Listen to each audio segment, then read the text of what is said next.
Welcome to Millennials Are Killing Capitalism. This is Jay.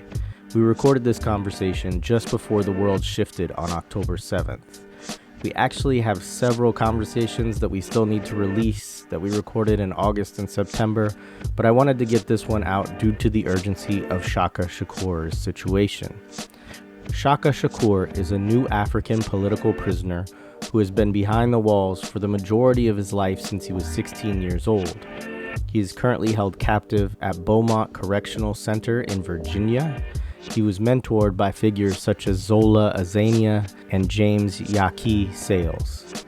Shaka has an extensive track record of prisoner organizing and exposing injustices and human rights violations behind the walls. I'll include a more extensive bio from his Jericho Movement page in the show notes. Shaka had reached out to me after the publication of our conversation with Thandisizwe Chimurenga and Yusef Bunchy Shakur on Sanyika Shakur's political writings. He wanted to share some things and also offer the perspective of someone from Sanyika's generation who spent many years studying and struggling in the same circles and communicating with Sanyika through Prison News Service and other publications that circulated behind the walls, connecting new African prisoners and other political and politicized prisoners in the late 80s and early 90s. They also shared the experience of becoming politicized during their first period of incarceration at a young age and struggling to find a home organizing on the outside, and upon their release, struggling to find a supportive organizing home on the outside and ultimately ending up back behind the walls. Shakur shares his reflections on that era, on changes in the prison movement, and on outside support movements over time, and the disconnect that often exists between revolutionary rhetoric and revolutionary action in the U.S. left in recent years. Importantly, Shaka Shakur is currently dealing with multiple urgent health issues, including his battle with cancer, and we have multiple links and ways people can support his legal campaign and his request for clemency. We will have links for all of this in the show notes, but just to say, he is still asking people to call in and put pressure on the Department of Corrections for further testing. That call-in is in the show notes as well. The last thing I'll say is that although this was recorded before the Palestinian struggle took center stage, I think many of Shaka's reflections are relevant to that movement as well as the US-based solidarity efforts that are currently underway, so keep that in mind as you listen.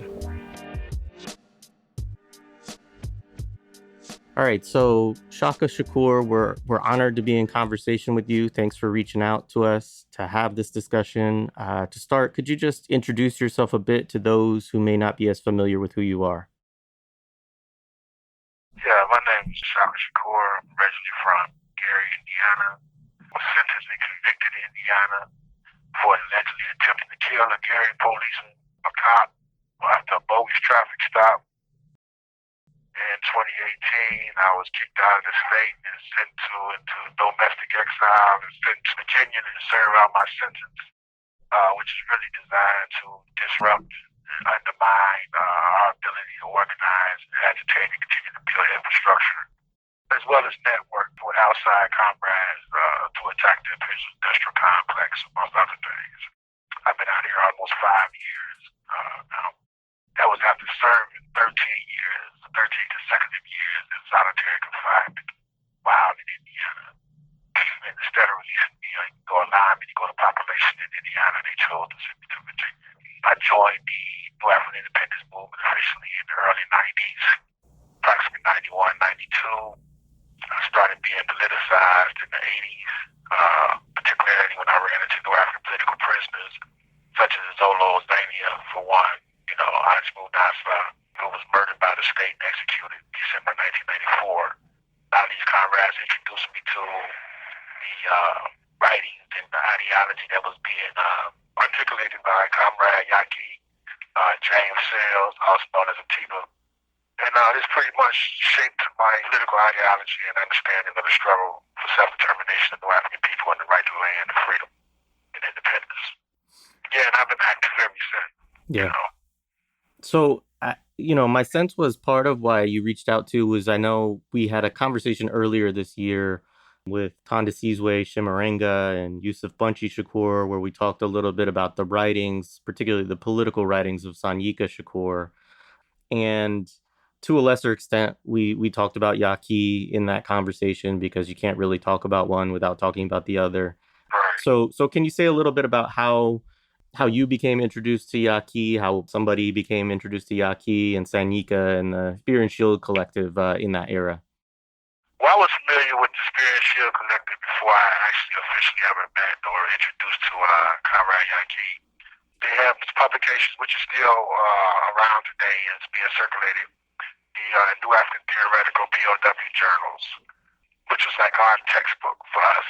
Behind the walls, there was being politicized and organized and actually taking the lead on things. We would use those to go out on the yard and hold classes either based on the books and those journals, or even in the lockup units or whatnot. That was the main study material.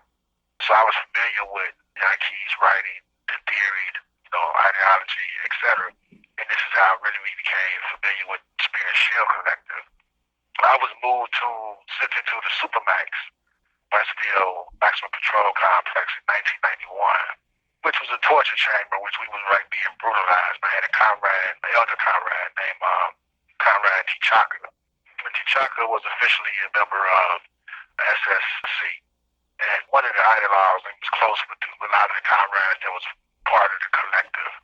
And that was my gateway into actually the organization because he introduced me to some of the comrades that was part of the collective or what have you, and I officially became a member of the collective.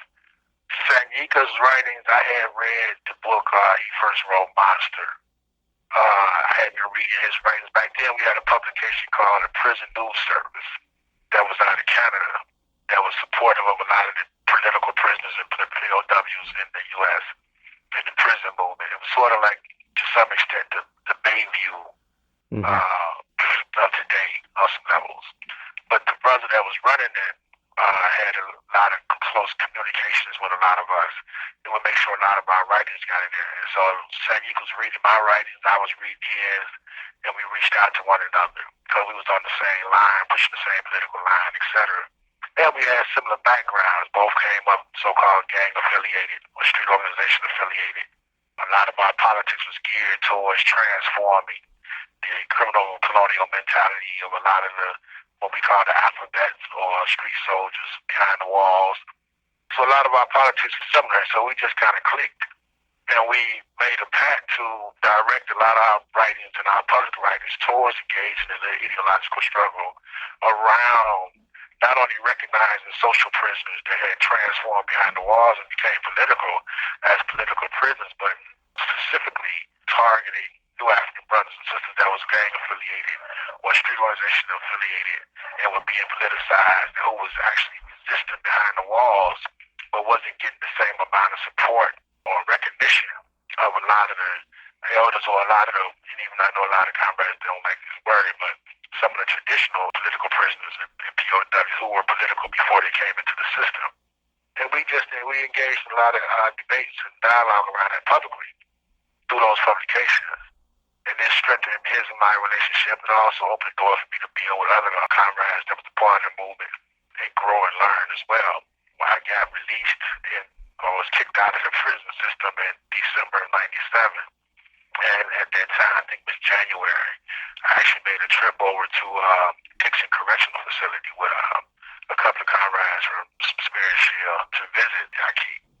And the brother was just beautiful, man. It was a beautiful experience, just to sit there and, have been reading this man's writings for, over 10 years or what have you, and to actually sit there and actually engage personally and directly and discuss strategy and ideology and so forth. It was just a beautiful experience, So that was basically my introduction formally to that group.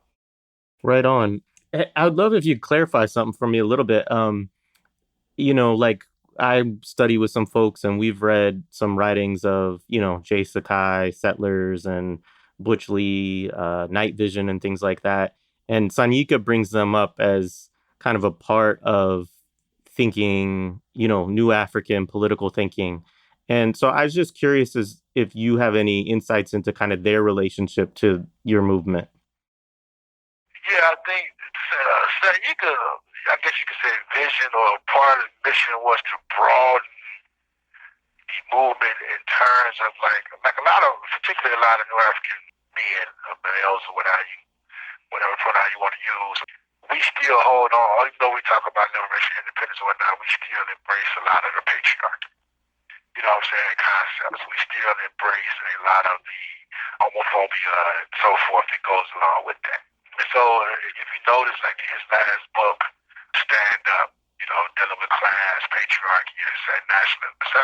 You know, he attempted to break a lot of it down. So when you read a lot of like night visions, you know, and they stripping away the side of this and that and breaking down the neo-colonial aspect, but also breaking it down even on a micro level, that it's not just something that's like the superstructure of society.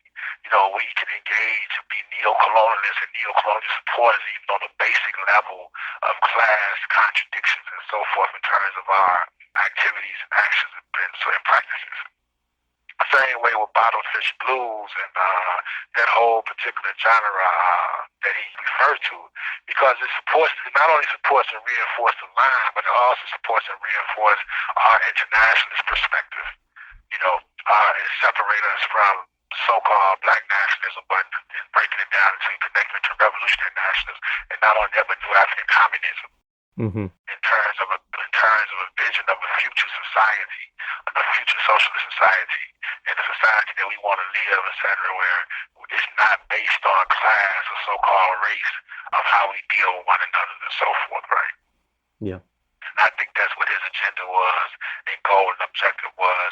He was able to connect that and tie that into our African theory and politics. Right on. So, say a little bit about how you and Sanyika agreed to collaborate through your writings to push the New African line. And you mentioned this briefly to sort of target the alphabets, as you call them, for recruitment and transformation through ideological struggle and study and struggle programs. Talk a little bit about that. Well, we had agreed. We were supposed to work on a book together. He had a term he used to say, we were ideological sharpshooters. You know, and it wasn't just him and I. It was a few of us back then that you go back into the archives and read like some of the writings, particularly at Prison News Service, Turning the Tide, the Burning Spear, a few other publications. And back in, I say the early 90s to mid 90s, you know, it was really some really thorough, extensive writings dealing with not only the alphabets, but prison resistance behind the walls in general. Like, what was our responsibility? You know, was it to just like try to stay charge free and go along to get along and try to get out, or was it to be active? You know, was it another front? And should we take the struggle to them as opposed to just allowing them to keep taking it the forms of oppression to us? And so, in that regard, it was the proactiveness in terms of taking responsibility for what we call AEO, agitating, educating, and organizing behind the walls, creating study and struggle programs, creating underground libraries that we ran, networking with outside groups and revolutionary groups and whatnot that was being supportive of playing rear guard activities, engaging in military strikes in certain circumstances against those terrorist pigs that was brutalizing us and getting away with murder. You know, and that was the line that was being pushed, and that was being manifested in the writings, you know, and guys and other brothers and sisters that were still developing or in certain stages of development that was reading those writings were responding. You know, and the thing about the prison movement was that it was allowing us to cultivate relationships across superficial boundaries and superficial state lines and so forth, you know, and seeing the struggle as a whole for dealing with the prison industrial complex itself. So you can kind of say it was a prelude to some of what we're seeing now around the concepts of prison abolitionism. Mm-hmm. And also sort of set the stage for some of the things that just manifested with, say, the hunger strikes of Pelican Bay, the work stoppages of Georgia, you know, and other forms of you seeing now organized resistance, especially with the introduction of new technology that one is being able to access. Mm-hmm. You know what I'm saying, and utilize as a tool to advance those forms of struggle and expose this reality and the harsh reality and the brutal reality that we dealing with behind these walls, right? So, you know, not to, you know, put credit on one or two or three individuals, but you can see the movement as it builds and as it grows. in that regard. I think that those are some of the seeds. And you also have to look at, like, the prison struggle goes through different eras. You had the 60s era, the 70s era, and now you get the 80s era. It goes through its different forms of development. And it's like the same old contradictions, but manifested in new forms and new realities that we have to deal with, you know. So, like, even when the late 80s and 90s, when Supermaxes was being built, and that was the boom, and now they saying that shit is not necessarily sufficient enough, it's not working. You're sending people out of state, you're coming over this, you're coming over that. The pendulum swings back and forth, you know. Yeah. I mean, that reminds me, we've talked to this scholar, Orasami Burton, quite a bit, and he talks about prisons as warfare, and he draws upon, the thinking of, brothers in Attica and folks coming out of that 60s, early 70s, George Jackson, etc.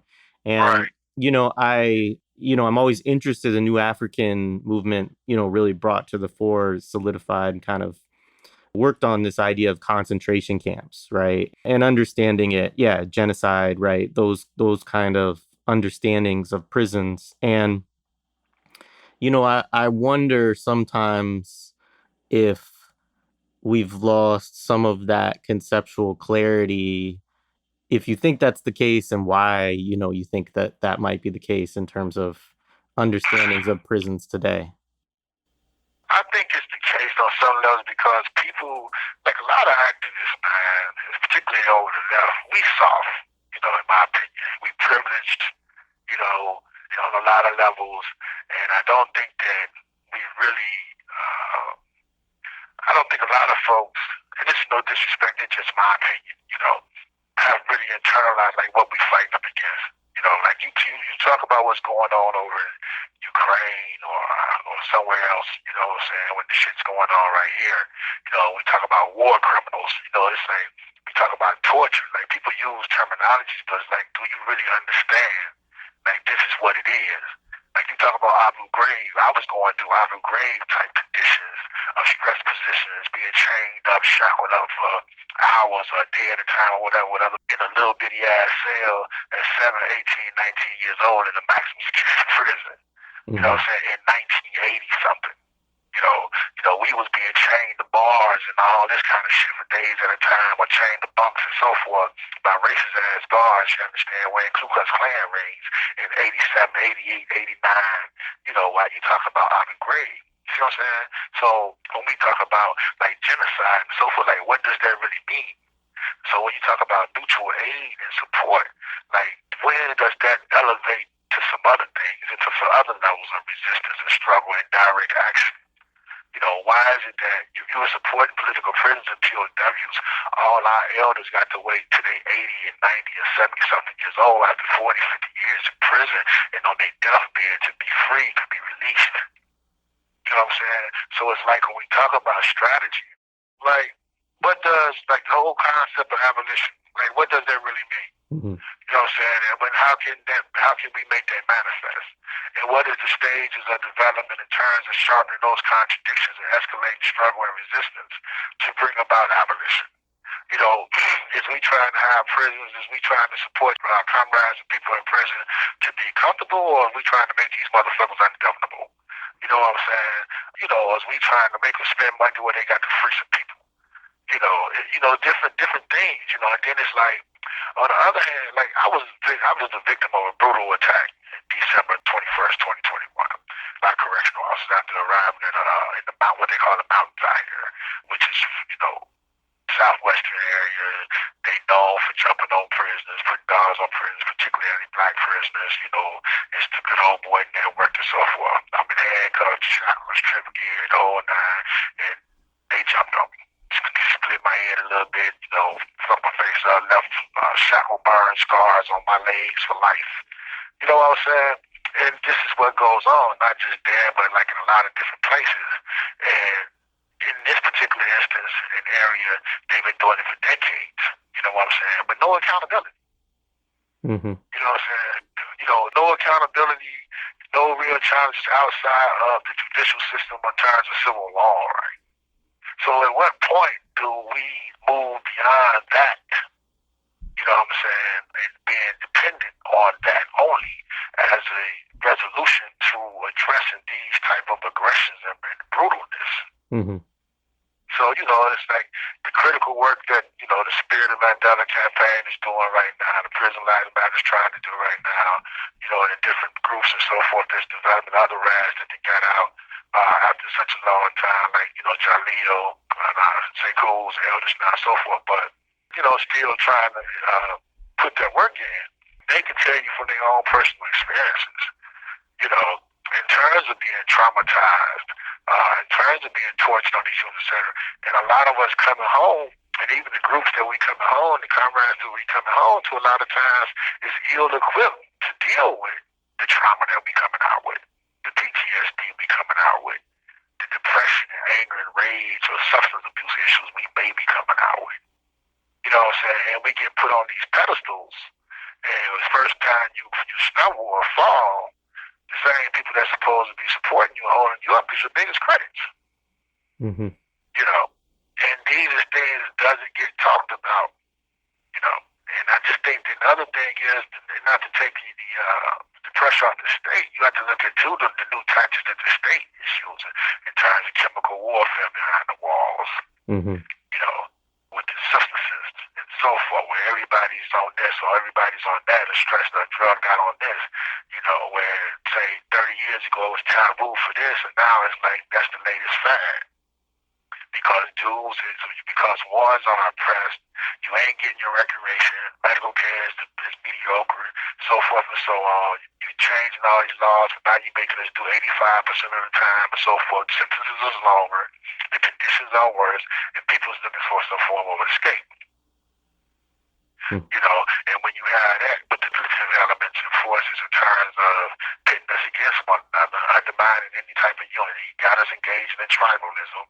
You know what I'm saying? Now you got to use the femininity aspect of some of the workers now that, manipulate certain situations to keep divisiveness going amongst the prisoners. And it's just a whole lot. And so now it's all about, instead of politics being in command, back when, say, when me and Sanyika was really active, it's economics in command. It's chasing the bag that's in command. It's trying to hustle that's in command, pay your bills, pay your lawyers, get the fuck out. You know what I'm saying? And so you're not really trying to, or it's either you have been involved in the struggle so long and you have been down so long that you fatigue, you battle fatigue, and so now you just ready to sit down or lay down, and trying to get out. Yeah, we talked to Ed Mead a couple of years ago, and he said I asked him about doing inside-outside work because he'd done a lot of work, organizing inside and a lot of work when he was out. And he basically said something along the lines of, nowadays it's all focused on getting people out of prison. And he said, when I was inside, we were trying to get more people inside so that we could fight better. You have to understand the prison is another terrain, another front, right? Another front of struggle, basically. Yeah. And, that's a very interesting, it kind of resonates with what you're talking about right now, I think, in terms of this shift, which, we all want people out, right? We all want people to come home. But so, it's not I'm not trying to denigrate that at all or make it seem, like it's not important. It's critical. But I think we've lost a little bit of that analysis of it as another front. I don't know if you agree or disagree with that. I do to some extent. Like me and a comrade, brother Kwame Shakur, one inside of Indiana, is locked down. Mm-hmm. We had started a collective called the New African Liberation Collective. This is an inside organization, political, economic / military orientated. Because we were on the units and locked down and so forth, for the most part, it kept transit. He went through his ebbs and flows in terms of his development or whatnot, outreach or support with outside comrades. But it has potential, and it still has potential because it's still developing.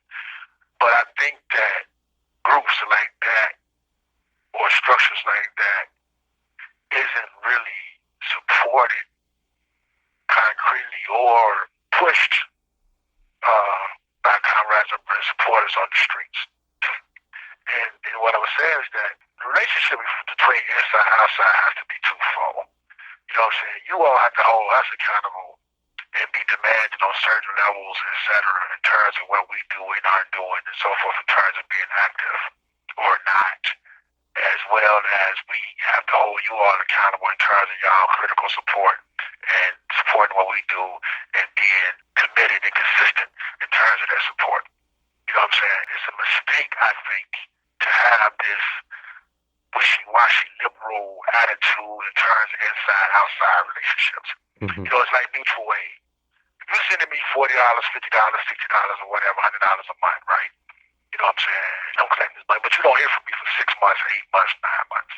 So you don't know what I'm doing. You don't know. I'm supposed to support you all's political line, organization, et cetera, et cetera, et cetera. The politics, I'm supposed to be active.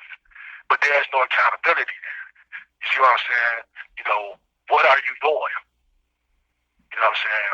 And you're not an elder, you know, that's been down a long time or what have you. What are you doing to support the forward motion of the movement and continue moving the struggle, prison resistance, et cetera, et cetera, et cetera? Or is you just laying back collecting aid to somebody else that is active, or there might be a solitary to use? You know, the goal should be on certain levels to pull certain brands, to pull people that can get out, especially if they're going to get out and be an asset to building it, the movement, and contribute to the work that what we're doing.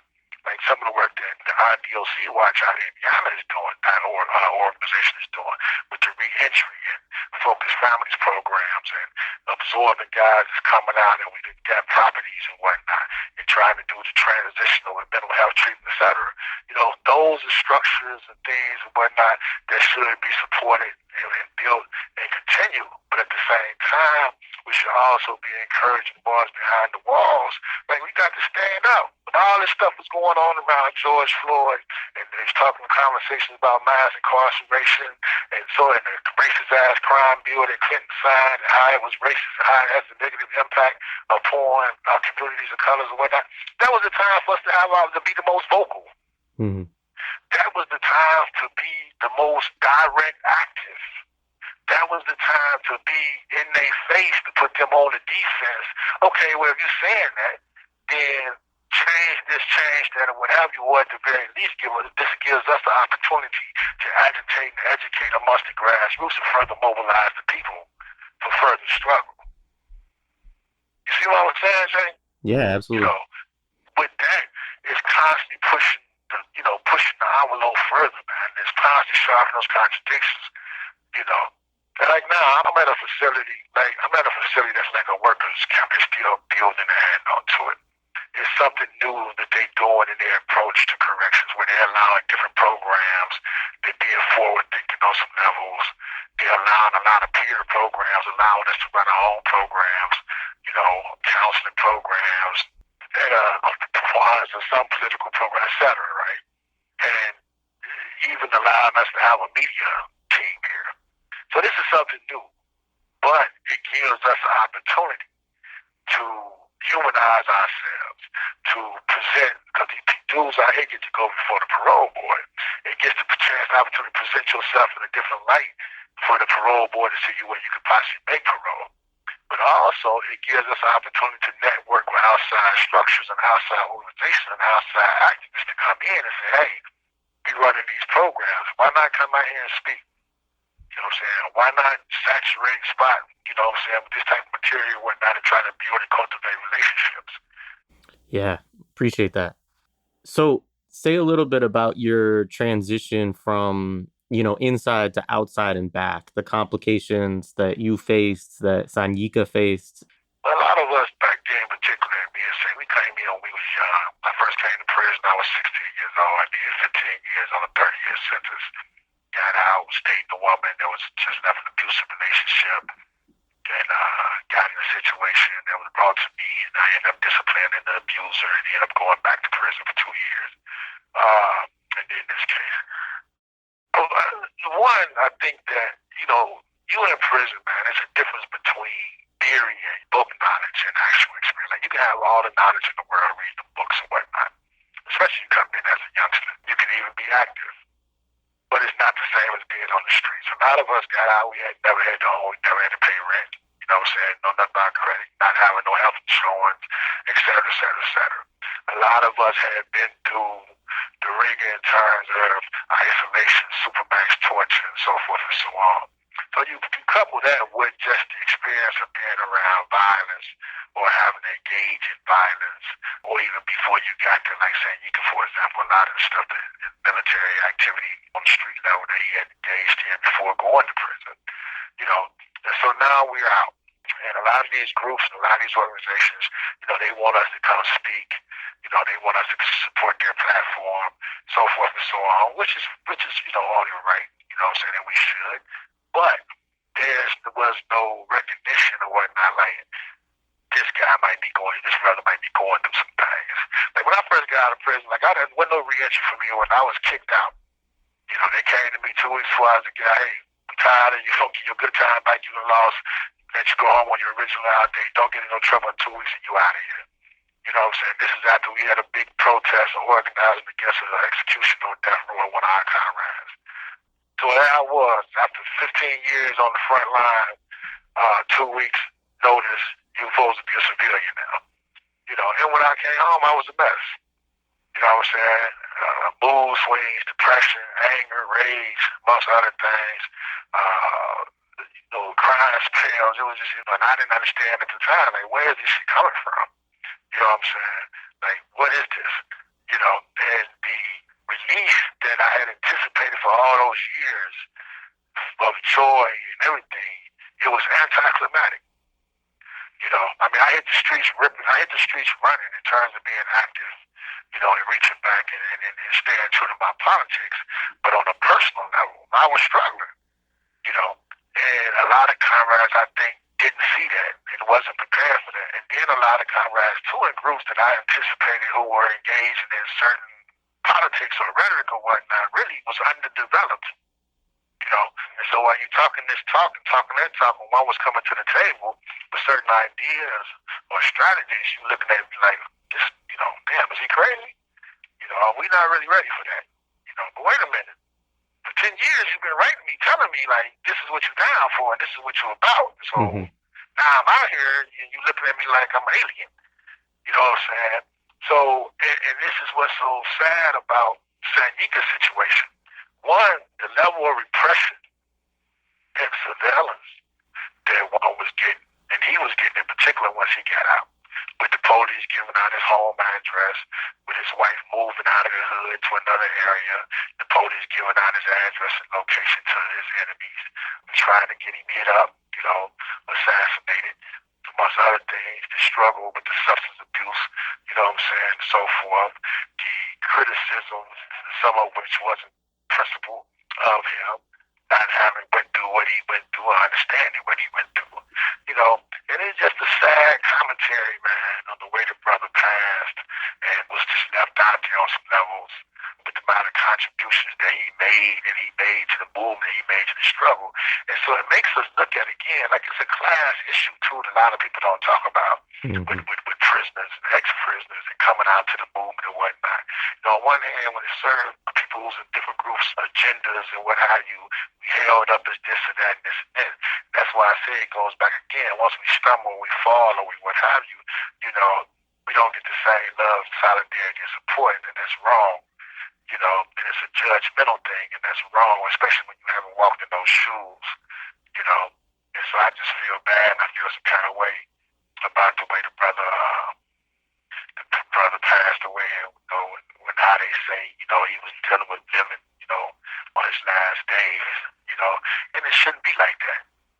You know, it should not be like that for people to have stood up and made sacrifices and contributions, man, to this struggle that we all trying to survive and fight for under this capitalist, imperialistic ass system. You know? Yeah. I mean, you know, actually what it brings to mind for me is some folks have started doing, you know, been doing, I guess, you know, analyses. I mean, feminists have done it for a long time, but like, you know, around like care work, right? Around social reproduction, around supporting each other, right? And I think that, you know, a lot of times that gets stigmatized a certain way, like it's not as radical and, you know, I mean, we discussed mutual aid and not being able to kind of move beyond or see, But to me, like what you're touching on is like a need for a connection between these different kinds of politics, right? Between a politics that's about sustaining and supporting people and providing the structures of care that folks are going to need, but also being there, also understanding that that's a part of the struggle, right? It's not just a means in itself, I guess. Yeah, that's what I'm saying. It has to be a holistic approach. You know, we are already dealing with the stigma of just the false masculinity concept of people trying to desire to seek help. So we have to tear that down for one. That it's not a weakness to seek help or recognize that you need some help or you need some counseling or therapy or what have you, right? But I think that again, that we have to come out of this mindset of the what's political in terms of this little box we put ourselves in, what's radical and what's not, et cetera. You know what I'm saying? As opposed to looking at, okay, is this principle, is this effective, is this getting the work done, is this moving us forward without all the sloganeering and the posturing and, I might look the part, but I'm not the part and all this other nonsense, right? And recognizing that struggle is not legal in America. It's a tendency for us to try to struggle and struggle within the boundaries that's set by the oppressor, right? Mm-hmm. You know what I'm saying? You cannot say that you anti-state or you anti-government or you anti-capitalism, you anti-imperialism, and all of your organizing and concept of resisting is within the legality and the confines and boundaries of your opposition, right? Thus allowing your opposition to dictate what your strategies and tactics are. See what I'm saying? Yeah. That within itself, underlying that recognizes a certain legitimacy for the very system that you say you fight and destroy or tear down or change. So you doomed already. You see what I'm saying? Mm-hmm. And it speaks volumes to some extent to your level of commitment and your level of seriousness. And I think this is one of the pitfalls of the so-called left over here in the U.S., right? We try to struggle within the boundaries of so-called constitutionality, the right to assembly, the right to demonstrate, the right to protest, freedom of speech and all that shit. And all that stuff sounds good on paper, but we know that when it comes to the left and radical politics, none of that shit really exist. They don't abide by that. You know what I'm saying? If they abided by it, they wouldn't be shooting us with rubber bullets and tear gas and bringing out armored personnel carriers in Ferguson and shit rolling down communities of color in the ghettos, right? Mm-hmm. You know what I'm saying? The same shit that they criticize over in Egypt or Libya or some other foreign country for so-called pro-democracy movements, they disallow us in the U.S., right? So that should tell us something within itself, And I think it's a tactical mistake. And it's a strategic mistake that when you're talking about supporting prisoners, and political prisoners in particular, a movement to paraphrase this, understand, a movement that says to support political prisoners and prisoners of war that only growl but refuses to bite is a sham movement.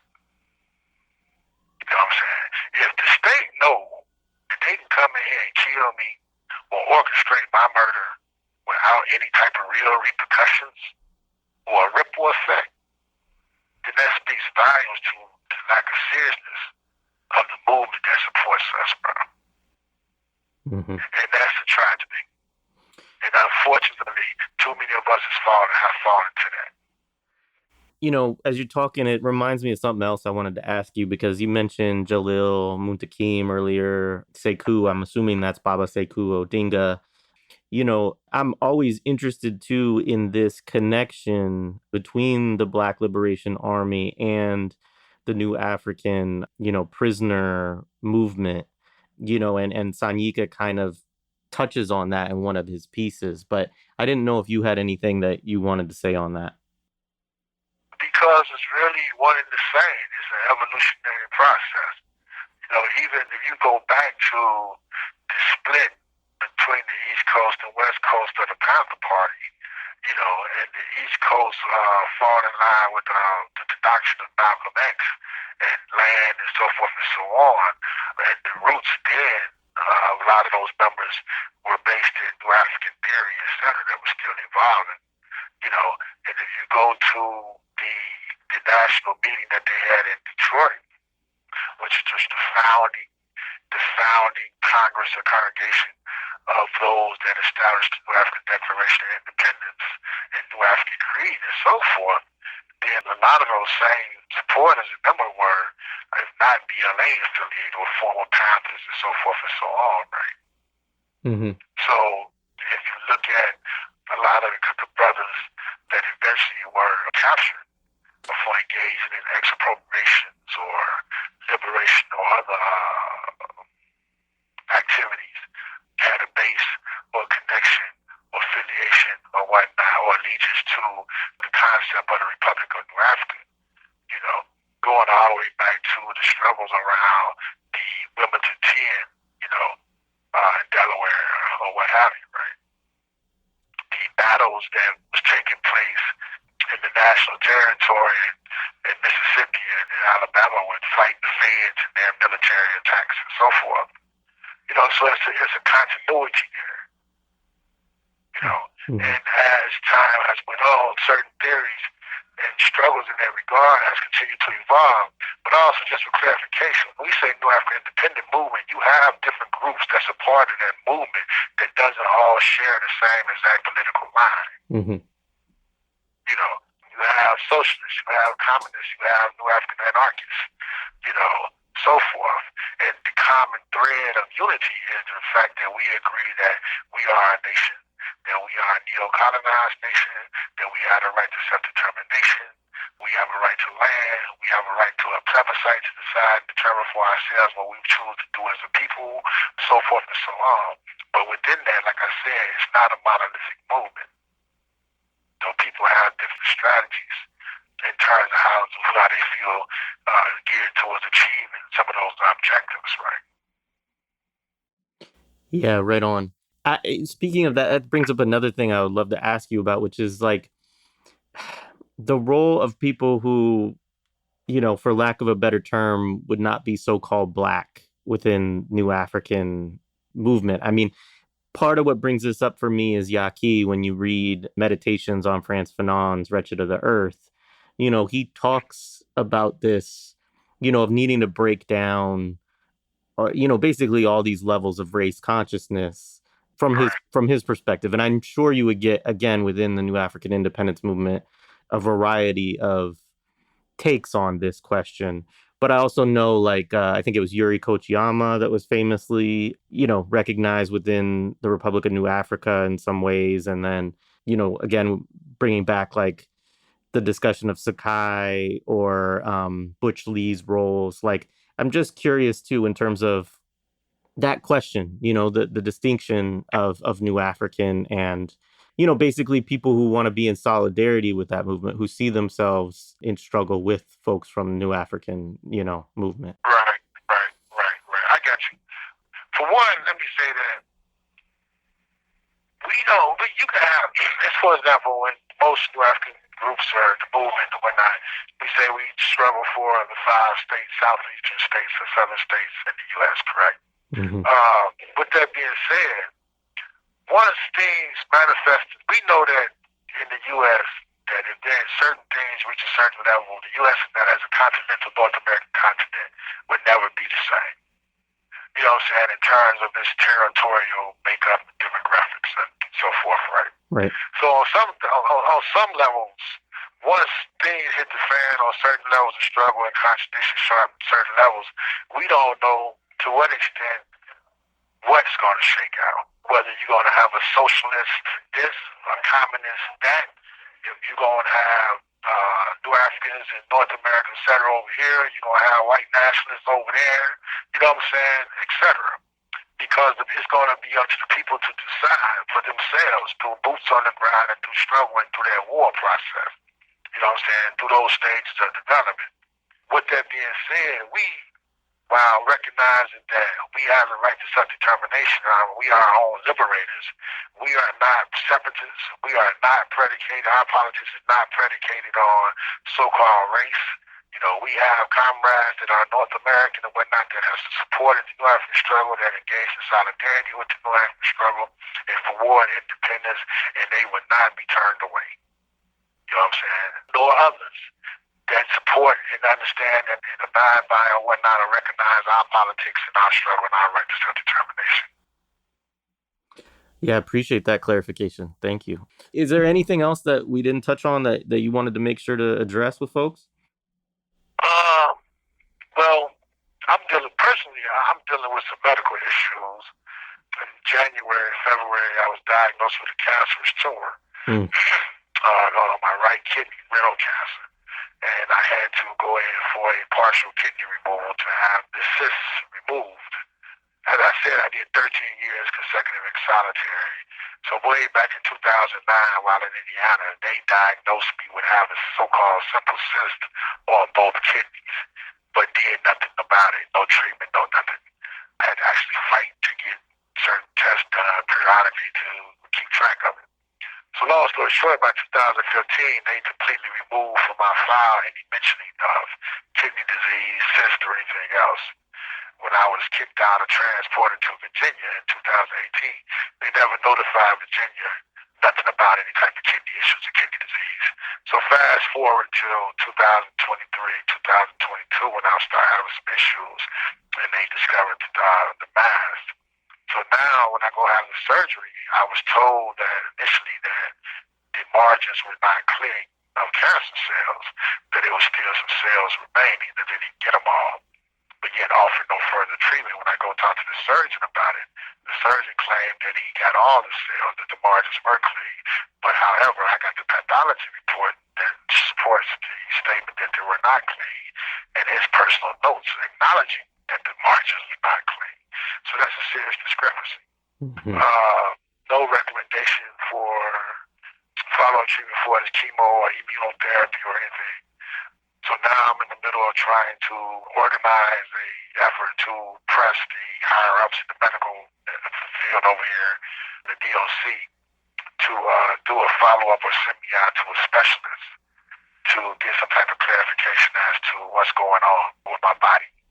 So I may need some support with that. I do have a petition that's coming out to press for compassionate release, guys, medical issues going on, and clemency as well. And I do have a Shaka Shakur Defense Committee and Legal Defense Committee. I don't have the sites presently with me, but you can Google it and it'll come up, Shaka Shakur Legal Defense. And so forth. We also have a documentary that we recently released that we're doing screenings for that Jericho has been very supportive of. That's based on, that's a little personal, but also based on my history and a little of my background, so forth. It's another piece that's coming out that's dealing with specific instances of repression, but also the specific instances of organizing and resistance behind the walls over the last 30-some years. That'll be coming out as well as a revised edition of that. And the documentary is Shaka Shakur, Human Rights Held Hostage. You can Google it or go on YouTube and it'll pop up. We'll get all those links together so that when this comes out, all those things will be together. And man, I just want to say, yeah, it's been a real honor to talk to you. It's been, I think, it's been enlightening for me. I'm sure it will be enlightening for a lot of our listeners. And I hope we can do it again too, because there's many things that I would be interested in getting your perspective on, I'm sure. Yeah, and I appreciate you all. I appreciate you and the millennials. The things that you all are doing, the work that y'all are doing. Again, that's just another aspect of it. It also shows, the evolution of certain things. It shows the potential and the power of certain things. It's like with the social media platform and a lot of other platforms that's being utilized, it's the opportunities to take things to other levels. I just think that on certain things, it has to be pushed. You know what I'm saying? The envelope, just has to be pushed. And we have to challenge ourselves. And a lot of these youngins that's coming up that's doing things that represents, in my opinion, the silver lining of the larger struggle to maybe keep this shit from going in the wrong direction when shit really do hit the fan. And we actually can learn a lot from what's going on in Ukraine right now. Mm-hmm. With the people coming together, common folks, no military training, no background in this and that, and becoming a part of different networks of struggle and resistance against occupation and other things. whether you support the politics or not, but I'm talking about the actual, just the practice and everything and other things, the strategies and the tactics that are being utilized. And so for us, when we know, like with the racial contradictions in this country, and the right wing way that it's leaning and going, if you're a student of history, then the writing should be on the wall on certain levels for us, this empire. And the only thing that can really keep us from going down a certain track is the youth that's coming up and the generations that's coming up today that's rejecting a lot of the bullshit indoctrination that they've been indoctrinated with in terms of gender identity and ideology and racism and prejudices and so forth and so on, that's choosing to go a different way. It is that silver lining that could maybe direct us in a different direction, man, where we can get this thing together and do what needs to be done, and people can really try to create a better life for everybody, a better world. Right on, man. Yeah, appreciate you so much. Appreciate that. Agree. And, I mean, I don't, I try to stay humble about what we do here as a small contribution, but it's deepened by conversations with folks like you, and I agree in terms of always the need to be self-critical and to challenge ourselves to take things to another level. So, yeah, appreciate the conversation. All right, Jay, you have a good one, man. Same, I appreciate you. Thanks for the opportunity. Yeah, thank you. Thank you for coming and joining us. All right. All right. Peace.